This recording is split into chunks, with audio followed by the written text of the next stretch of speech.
Can you repeat the part of the stuff where you said all about things? 21 gigawatts!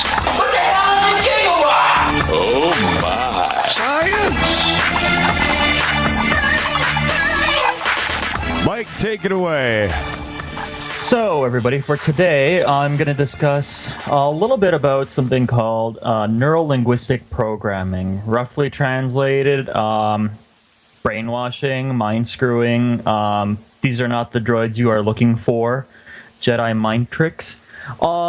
It's a, some people call it a pseudoscience, like psychiatry, because I don't know if you guys know this, but psychiatry actually has no basis in science or reality.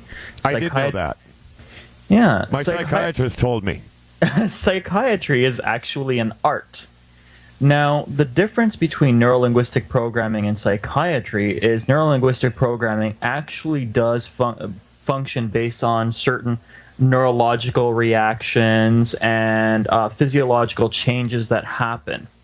So, basically, neurolinguistic programming can be used for quite a few different things, and we actually do it in our lives all the time. Whether it's a certain look that you give to somebody trying to invoke a reaction, or it's something that you might say or do with your hands. Children will take on a certain tone of voice to get what they want. Kids instinctively. Yeah, exactly. Or there's also shock and reactive neurolinguistic programming, like throwing a hissy fit. You do that in a store, it causes reactions. Now, what I want to talk about today is kind of the entry basis of neurolinguistic programming is understanding a little bit about the brain. Now, have any of you guys ever wondered why, let's say, you get really, really excited when you see something shiny or new? Or have you guys ever noticed that you can distinguish between somebody who's dressed well and somebody who's not? You will actually gravitate towards the person who's dressed better? Well, listen, in regards to shiny things, I used to professionally resurface metal on trucks, aluminum, stainless. We did paint. And I'll tell you what, those truck drivers looked like a kid waiting to open their Christmas presents while their truck was getting done. They were so... I mean, people will spend big bucks on making something shiny. Ooh, chrome. Yeah. Yeah, or jewelry, right? We always have an affection for luster and things like that. Now, there's a part in the brain. It's called the ventral segmental area, and it's in the middle of the brain. Okay, the Latin term is like, I think the Latin term is like substantia nigra or something. Well, you could just call it like the novelty center, or like something that luster. Which is also the part impacted by multiple sclerosis. Yes, that's one of the parts that's impacted, and the reasons for that is there's neurotransmitters called acetylcholine, basically choline in general, an amino acid. That's one of the main neurotransmitters, and it starts to get plugged up, and you start to have disabilities that happen with that when the neurons aren't firing. It's like a plugged up hose.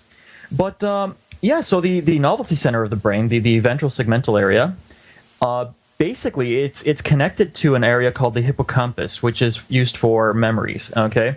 And there's like the amygdala area as well. Those are all used for memories and for reactions, like shock reactions and things like that, but when it comes to happiness. So when you see something, this is why if you want to make a return to a place like Walmart, for example, if you want to return an item that you quote unquote received somewhere as a gift or whatever, and you don't have a receipt, this is why you want to dress well, because they're more likely to give in to something that causes this chemical reaction that combines with dopamine and things like that in the ventral segmental area. They're more willing to give in to you than somebody who's not dressed well, because when you're dressed really well, like a suit and a tie, it triggers these hormones that creates an attraction to you. That's why if you dress well, women are more likely to be attracted to you. So basically, what you got to understand is our reactions to certain things have to do with how our brain perceives things and what reactions it's going to take. And for neurolinguistic programming, first impressions is always, always, always a big priority. We have certain terms called anchoring, which is when you achieve a psychological or emotional connection to a certain topic, and that person becomes anchored onto it. So You start off with a good first impression, just a handshake, hey, how's it going, or the way you dress. And what happens is they're going to be hooked onto a certain emotion that you create in their mind. You want to give them something to be connected to, whether you're trying to be deceitful or you're trying to help them or manipulate a certain situation. So when you, for example, if you show somebody something shiny or something like that, you create that anchoring.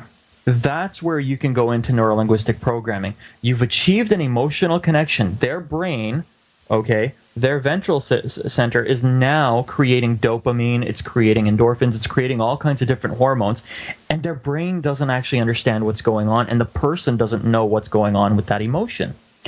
So you go to the store, you're dressed well, you're very polite, you say hi. And the way that you say hi will dictate how they're going to respond to you, because you have 3 or 4 different factors going together. So you approach the person, you say hi, you make that connection, you anchor them to you.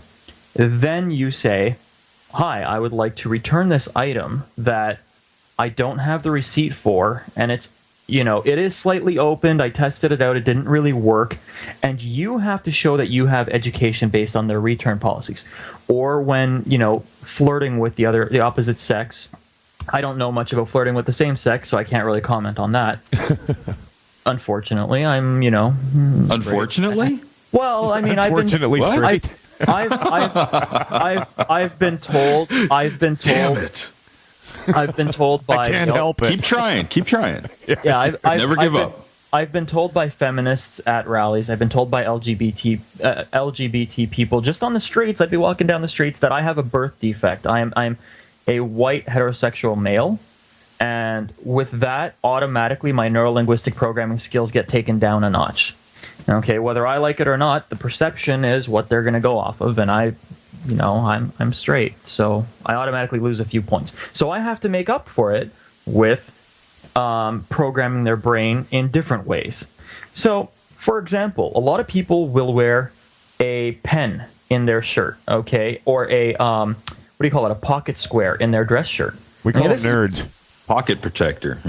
Pocket protector, pocket square, the handkerchief, anything it's called like that. A nerd badge. Or a tie, or sunglasses, or a necklace.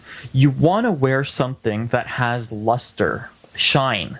The brain is attracted to shiny objects, kind of like the way that they say, which is not exactly true, but they say bulls are attracted to red. I heard they were colorblind. See, that's why I was saying it's technically not true, is because right.